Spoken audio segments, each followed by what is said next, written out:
বছরের পর বছর ধরে ইরানের বিরুদ্ধে পশ্চিমা বিশ্বের একটাই অভিযোগ, তারা কি গোপনে পরমাণু অস্ত্র তৈরির চেষ্টা করছে। কিন্তু এখন প্রশ্ন উঠছে আরো বড়, যদি কোনো দেশ বারবার সামরিক হুমকির মুখে পড়ে, তার গুরুত্বপূর্ণ স্থাপনাগুলো হামলার লক্ষ্যবস্তু হয়, তাহলে কি সেই দেশ নিজের নিরাপত্তার জন্য আরো শক্তিশালী প্রতিরক্ষা ব্যবস্থা গড়ে তোলার পথে যাবে? আর ঠিক এই জায়গাতেই ইরানকে ঘিরে শুরু হয়েছে নতুন আন্তর্জাতিক বিতর্ক। তাহলে কি তেহরান সত্যিই তার দীর্ঘদিনের পরমাণু নীতি পরিবর্তনের কথা ভাবছে? চলুন বিস্তারিত জানা যাক। ইরানের পারমাণবিক কর্মসূচি নিয়ে যুক্তরাষ্ট্র ও পশ্চিমা বিশ্বের সঙ্গে বিরোধ নতুন নয়। ওয়াশিংটনের অভিযোগ, ইরানের পরমাণু কর্মসূচি ভবিষ্যতে সামরিক উদ্দেশ্যে ব্যবহার করা হতে পারে। তবে তেহরান বরাবরই দাবি করে আসছে, তাদের পারমাণবিক কর্মসূচি সম্পূর্ণ শান্তিপূর্ণ এবং বিদ্যুৎ উৎপাদন সহ বেসামরিক কাজে ব্যবহারের জন্য। কিন্তু সাম্প্রতিক উত্তেজনার মধ্যে ইরানের ভেতর থেকেই এসেছে নতুন ধরনের বক্তব্য।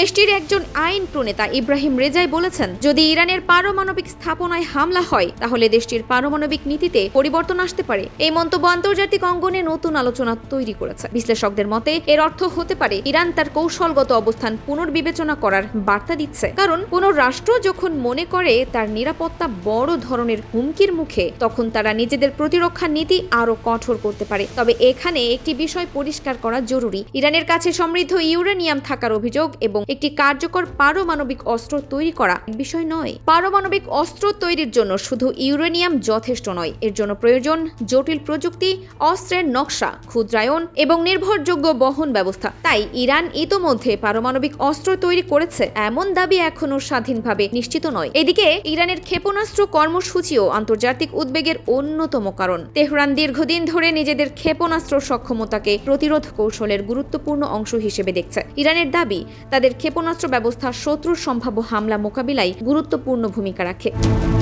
বর্তমান পরিস্থিতিতে সবচেয়ে বড় বিষয় হলো যুক্তরাষ্ট্র ও তার মিত্ররা ইরানের পারমাণবিক সক্ষমতা সীমিত রাখতে চায়। অন্যদিকে ইরান মনে করছে ক্রমাগত সামরিক চাপের মুখে নিজেদের প্রতিরক্ষার সক্ষমতা বাড়ানোর তাদের অধিকার। এই দুই ভিন্ন অবস্থানের কারণেই মধ্যপ্রাচ্যের উত্তেজনা আরো জটিল হয়ে উঠছে। সব মিলিয়ে ইরানের পরমাণু নীতি নিয়ে নতুন করে যে আলোচনা শুরু হয়েছে, তা শুধু একটি দেশের সিদ্ধান্তের বিষয় নয়। এর সঙ্গে জড়িয়ে আছে মধ্যপ্রাচ্যের নিরাপত্তা, যুক্তরাষ্ট্রের কৌশল এবং বৈশ্বিক শক্তির ভারসাম্য।